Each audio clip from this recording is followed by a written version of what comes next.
Welcome to the Tony the Prophet channel for week 11. We got robbed last week. I had San Francisco minus 6.5 against Tampa Bay without their main receivers, and they missed 3 field goals. Some of them were chip shots, so that was terrible. We had Detroit minus 3.5. It should have been a smash spot against Houston with no Collins. I guess he comes back this week, but Diggs is out for the year. Detroit, Goff threw 5 picks, and and they still won the game. They had a terrible first half. They came back roaring in the second half, pulled it out, but not enough to cover. And then we had Pittsburgh +3 against Washington. They covered. They won outright. Love Pittsburgh as a dog. They're the better team, and they were getting points, so we took that. So we move on to week 11, okay? First game, I'm taking the easy candy. I'm taking Houston -7. Dallas can't run the ball. They only run 82 yards a game, and Houston is number 3 versus the pass. So when they try to pass with Cooper Rush, who's terrible, threw for like 45 yards on 21 passes last week, and Lance is probably even worse.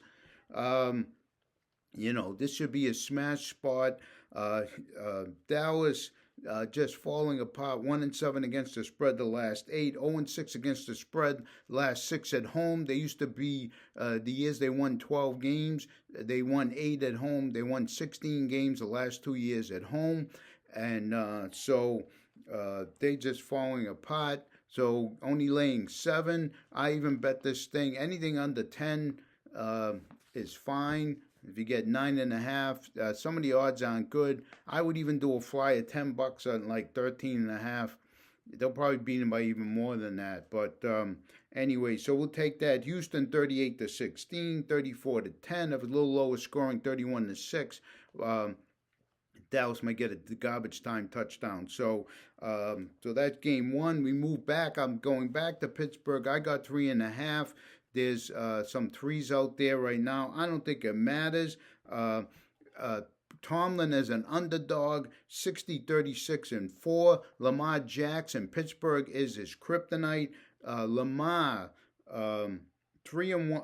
1-3 lifetime, 58.8% completion percentage, 4 touchdowns, 7 picks, passer rating 66.3 and 10 turnovers. So Pittsburgh great against the spread, 7-2 ATS. 3-1 at home, 6-2 the last 8 versus the AFC, and 7-1 ATS versus the division the last 8.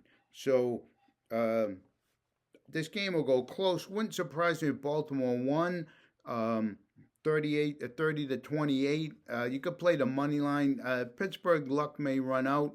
Baltimore's a good team, but the defense against the pass is horrible, 32nd. So here's how we play this game. Pickens over 70.5 yards. Flowers has a good matchup, over 60.5 yards. Anytime touchdown for Pickens and Flowers. Throw in Pittsburgh +3, 3.5. You got a St. Jude parlay. St. Jude, that's what Michael Lombardi calls them.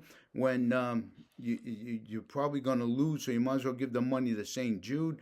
That'll give you a nice +1,400 parlay. You get these parlay boosts that they give you. Add another 30-40% on top of that. You're over +2,000, and put $10. You get $200 for your Christmas shopping, courtesy of the Prophet. And we'll move on to the next game, Denver.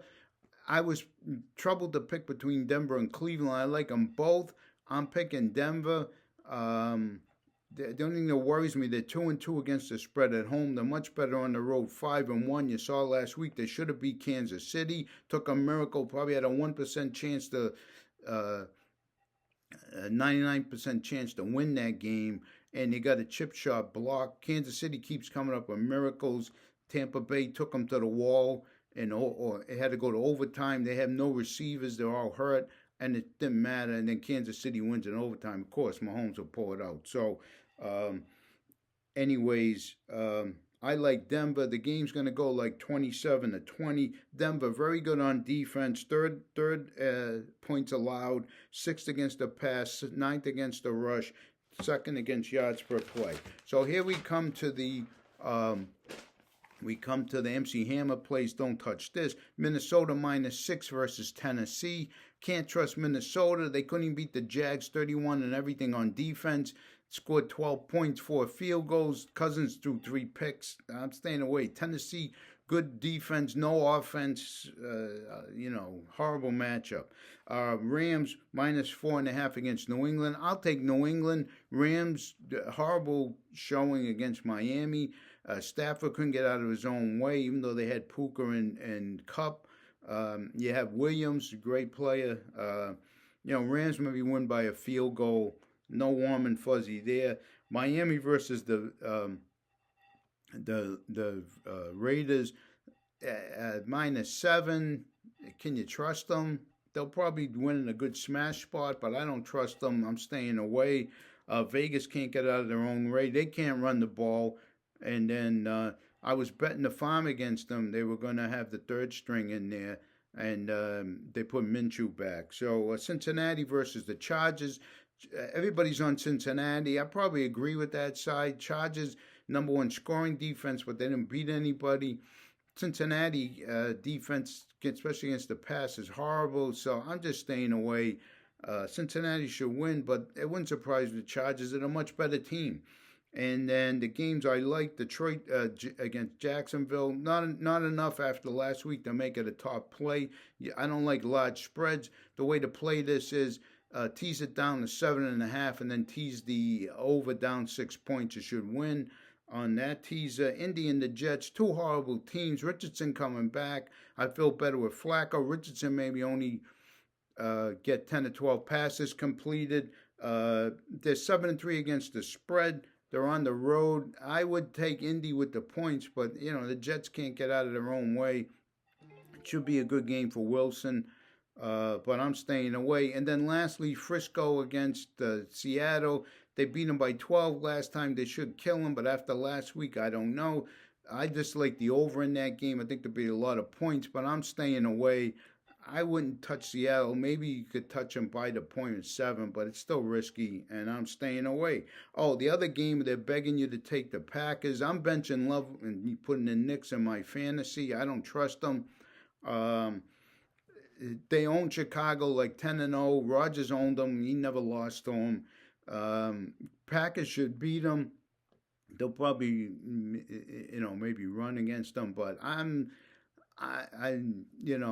think I even bet them small bet because Chicago's pathetic. They got rid of the coordinator. Maybe get a little bump from that. They've scored like 15, 9, and 3 points the last 3 weeks. So Williams is not turning out to be great. They got no O-line. That's the problem. Green Bay should win. I'm staying away. So there we go. That's it. Good luck. Hope everybody does well, and we'll see you right here next week.